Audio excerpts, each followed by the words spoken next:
বিসমিল্লাহির রহমানির রহিম। আসসালামু আলাইকুম my dear lovely viewers. Rina's dream foods থেকে আমি রিনা আপনাদের সবাইকে জানাচ্ছি অনেক অনেক ভালোবাসা। ডিয়ার ভিউয়ার্স, আজকে আমি আপনাদের সাথে শেয়ার করতে যাচ্ছি খুবই সুস্বাদু একটি পুডিং রেসিপি।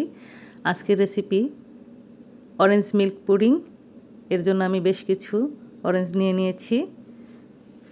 এখানে 4টি বাটিতে 2 কাপ করে অরেঞ্জ জুস এবং 2 কাপ করে লিকুইড মিল্ক আছে।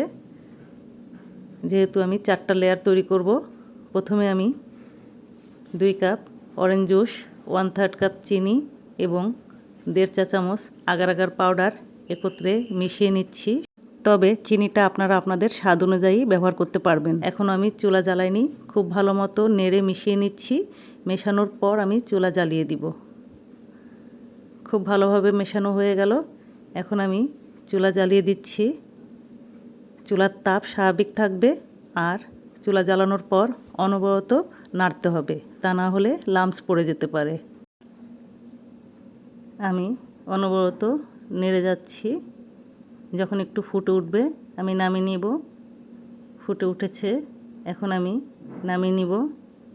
একটি সার্ভিং ডিশে আমি অরেঞ্জ জুসটাকে ছেঁকে নিচ্ছি যাতে কোনো লাম্পস না থাকে এবং লেয়ারটা খুব মসৃণ হয়। প্রথম লেয়ারটি দেওয়া হয়ে গেল।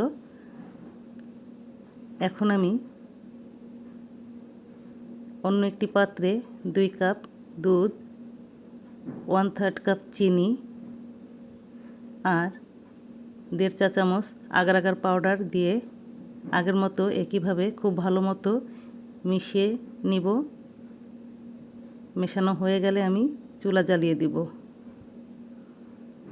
মেশানো হয়ে গেছে, এখন আমি চুলা জ্বালিয়ে দিচ্ছি। এখন অনবরত নাড়তে হবে ফুটে ওঠা পর্যন্ত। ফুটে উঠেছে, এখন আমি নামিয়ে নিব। এখন আবারও আগের মতো দ্বিতীয় লেয়ারটা দিয়ে দিচ্ছি, ছেঁকে দিচ্ছি যাতে কোনো লাম্পস না থাকে।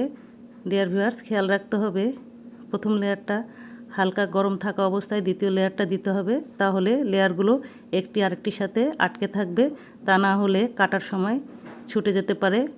আমি তৃতীয় লেয়ারটা দিয়ে দিলাম একইভাবে। এই লেয়ারটি আমি আর ভিডিওতে দেখালাম না। চতুর্থ লেয়ারটা দিয়ে দিচ্ছি একইভাবে।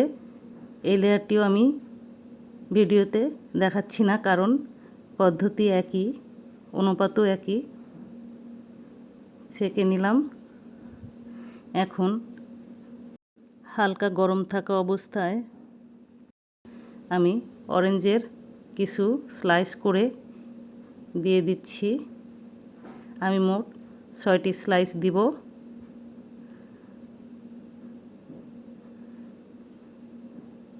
আলতো করে স্লাইসগুলো বসিয়ে দিচ্ছি। এখন এর উপরে আমি 2 কাপ খাওয়ার পানি, 1/3 কাপ চিনি এবং 1.5 চা চামচ আগার পাউডার দিয়ে একই পদ্ধতিতে আরেকটি লেয়ার তৈরি করে ছেঁকে দিয়ে দিচ্ছি। এটাও আমি ভিডিওতে দেখাইনি, কারণ একই পদ্ধতিতেই তৈরি করতে হবে, সুতরাং শুধু আমি সময় নষ্ট করতে চাইনি। এটাও ছেঁকে নিলাম যাতে কোনো লাম্পস না থাকে। লাম্পস থাকলে ছাঁকনিতে উঠে যাবে। এখন স্বাভাবিক তাপমাত্রায় ঠান্ডা করে ফ্রিজে 2-3 ঘন্টা রাখার পর আমি বের করে 6 টুকরা করে কেটে নিয়েছি। দেখুন কি অসম্ভব সুন্দর হয়েছে। এটা দেখতে যেমনই সুন্দর, খেতেও খুবই সুস্বাদু। আশা করি আপনারা বাসায় ট্রাই করবেন। আমার আজকের রেসিপি যদি আপনাদের ভালো লাগে অবশ্যই একটা লাইক দিবেন আর সাবস্ক্রাইব করে আমার পাশে থাকবেন প্লিজ। সবাই খুব ভালো থাকবেন। আবারও অনেক রেসিপি নিয়ে আপনাদের সাথে কথা হবে, গল্প হবে। আজকে এখানেই বিদায় নিচ্ছি। আল্লাহ হাফিজ।